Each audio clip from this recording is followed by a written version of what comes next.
ഖജനാവിൽ പൂച്ച പെറ്റുകിടക്കുന്നു എന്ന് പറഞ്ഞ വി.ഡി. സതീശനാണ് അധികാരത്തിൽ കയറിയ ഉടൻ 1000 കോടിയുടെ പെൻഷൻ വിതരണം ചെയ്യുന്നത്.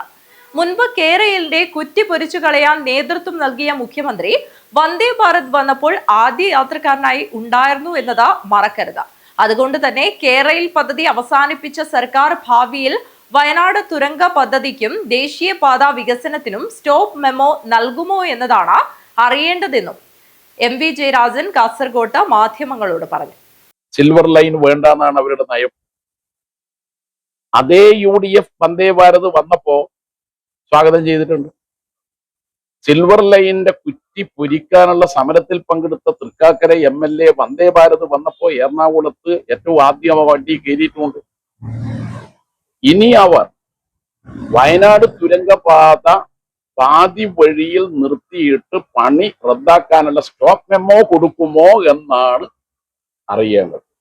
ഇനി അവർ ദേശീയപാത അവശേഷിക്കുന്നത് പൂർത്തീകരിക്കാൻ അനുവദിക്കാതെ സ്റ്റോപ്പ് മെമ്മോ കേന്ദ്ര സർക്കാരിലേക്ക് കൊടുക്കുമോ എന്നാണ് അറിയാനുള്ളത്.